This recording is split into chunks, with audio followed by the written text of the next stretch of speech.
అందుకే ఈ ప్రభుత్వం మీ నాయకుడు ఉత్తమ్ కుమార్ రెడ్డి గారి నాయకత్వంలో ఇది ఒక పక్కన సాగునీటి ప్రాజెక్టులు, రెండో పక్కన పౌర సరఫరాల శాఖ సన్న బియ్యం పథకాన్ని పకడ్బందీగా అమలు చేసి శాశ్వతంగా పేదవాళ్ళని ఆదుకునే కార్యక్రమం తీసుకుంటాం.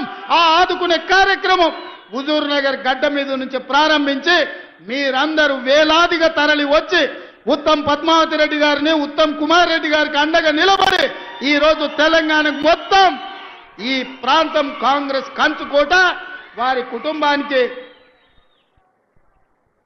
అదేవిధంగా ఎన్ని చెప్పినా ఉత్తమన్న సిట్ అందిస్తూనే ఉండదు. వచ్చిన ఎంబడే 2012లో మొదలుపెట్టిన హౌసింగ్ స్కీమ్ 2100 ఇండ్లకు వచ్చి కూర్చొని 60 కోట్లు వసూలు చేసి ఇవాళ ఇండ్లు చూపించిన సంతోషమైంది. అదేవిధంగా అగ్రికల్చర్ కాలేజ్ ఉత్తమ్ కుమార్ రెడ్డి గారు అడుగుతున్నారు. ఇంకా వారు అడిగినాక కాదనేదే ఉంది. వారు అడిగినాక మీ అభిమానం చూసినాక ఇంతసేపైనా మీరు స్వచ్ఛందంగా వచ్చిన తర్వాత అగ్రికల్చర్ అంటేనే హుజూర్ నగర్ కోదాడ ఈ ప్రాంతంలో ఉన్నది, మిర్యాలగూడ ప్రాంతంలో. అందుకే ఇక్కడికి అగ్రికల్చర్ కాలేజ్ ఇవ్వడమే కాకుండా మా BLR young India integrated residential school అడిగిండు. వారికి కూడా 200 కోట్ల రూపాయలతోని రెసిడెన్షియల్ స్కూల్ కాలేజీని కూడా వారికి కూడా మంజూరు చేస్తున్నాం.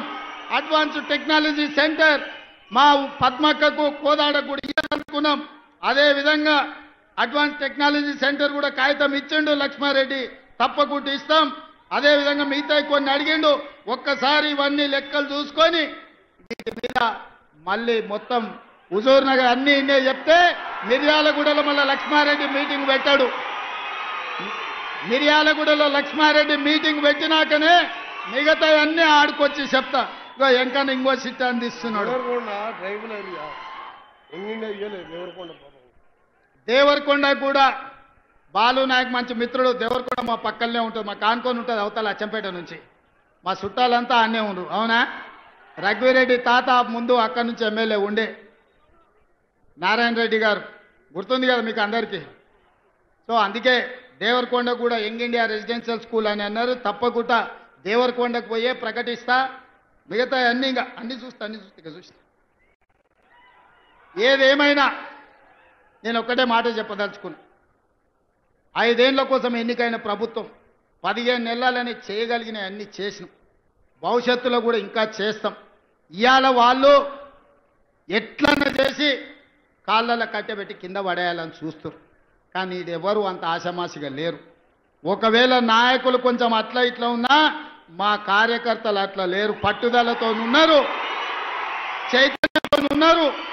ఎవరైనా ఏమైనా ఎక్కడైనా టీఆర్ఎస్ ఓడో ఇంగోడో మన కాళ్ళల్లో కట్టబెట్టాలనుకుంటే వాళ్ళ కళ్ళల్లో కారం కొట్టడానికి మీరందరూ సిద్ధంగా ఉన్నారు.